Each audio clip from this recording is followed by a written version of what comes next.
This channel's content is strictly for educational and informational purpose and does not endorse or promote any form of violence, harm, illegal activities, self-injuries and communal disharmony. ফল ঘোষণার পর বিজয় উৎসব পালনই দস্তুর। এতদিন এই ছবিই দেখে এসেছে গোটা দেশ, কিন্তু ২৪-এর ভোটে ভেঙে গেল সেই ট্র্যাডিশন। রাজ্যের ৩ কেন্দ্রে ভোট শেষ হতে না হতেই বিজয় মিছিলের ডাক তৃণমূলের। কোমর বেঁধে পাল্টা নামলো বিজেপিও। ভোটারদের প্রভাবিত করতেই কি বার্তা, নাকি ভোট যুদ্ধে একে অপরের উপর মনস্তাত্ত্বিক চাপ তৈরি করার খেলা? নয়া কৌশল নিয়ে নানা প্রশ্ন। বিজেপির গড় উত্তরবঙ্গ। গত লোকসভা ভোটে উত্তরবঙ্গের ৭টি লোকসভা আসনই গিয়েছিল পদ্মের ঝুলিতে। একমাত্র মালদহ দক্ষিণ কেন্দ্রটি হাত শিবিরের। কিন্তু এবার, কারণ গত বিধানসভা ভোটে উত্তরবঙ্গে বিজেপির সেই একচ্ছত্র অধিকারের থাবা বাড়িয়েছে তৃণমূল। ২ শিবিরেরই টার্গেট উত্তরবঙ্গের ৮ আসন। বিজেপির লক্ষ্য গড় রক্ষা, আর জোড়াফুল শিবিরের লক্ষ্য পদ্মবাগানে ঘাসফুল ফোটানো। ভোটের আগে একাধিকবার উত্তরবঙ্গ সফর করেছেন প্রধানমন্ত্রী নরেন্দ্র মোদী। নিজের নামে ভোট চেয়েছেন, তার নামে গ্যারান্টি দিয়েছেন। পাল্টা ঘাঁটি গেড়ে বসেছিলেন তৃণমূল নেত্রী মমতা বন্দ্যোপাধ্যায় ও দলের সর্বভারতীয় সাধারণ সম্পাদক অভিষেক বন্দ্যোপাধ্যায়। জলপাইগুড়ির বিপর্যয়ে নেমেছেন কোমর বেঁধে। দুপক্ষেরই মনোভাব, বিনা যুদ্ধে নাহি দিব সূচক মেদিনী।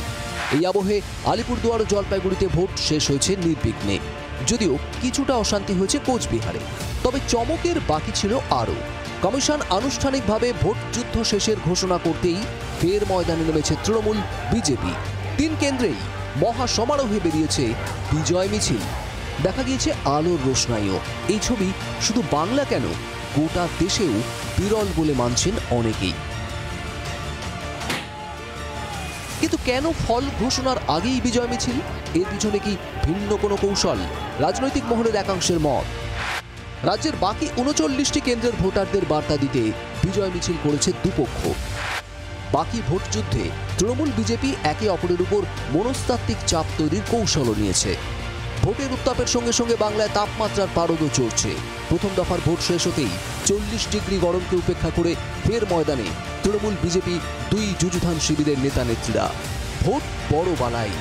বালুরঘাটে বিজেপি প্রার্থী সুকান্ত মজুমদারের সমর্থনে শনিবার রোড শো করেন মিঠুন চক্রবর্তী। তাকে গঙ্গারামপুরের বিখ্যাত ক্ষীর দই উপহার দেন সুকান্ত। উপহার পেয়ে দইয়ের হাঁড়ি মাথায় তুলে নেন মহাগুরু। বালুরঘাট বিজেপির দখলে, কিন্তু গত বিধানসভা ভোটে সেখানে তৃণমূলের ফলাফল বিজেপির রক্তচাপ বাড়িয়ে দিয়েছে।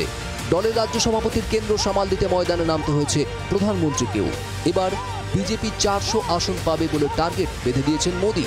সেই দাবি উড়িয়ে দিয়ে এদিন তৃণমূল নেত্রীর হুঙ্কার, ২০০ পেরোবে না বিজেপি। মনে রাখবেন, এই যে সার্ভে দেখানো হচ্ছে, এটা বিজেপি তৈরি করা সার্ভে, এটা আসল সার্ভে নয়। আর এবার বলছে इस बार 400 पार। আমি বলি इस बार पगार पार। 200 नहीं मिलेगा तो 400 कहाँ से आएगा? দিল্লিতে আমাদের সরকার চাই, আসবেই, বিশ্বাস রাখুন। কালকে রবিবার, আগামী সপ্তাহ শুরু হতে চলেছে। আপনারা দেখবেন, আমি বলবো না বিস্তারিত।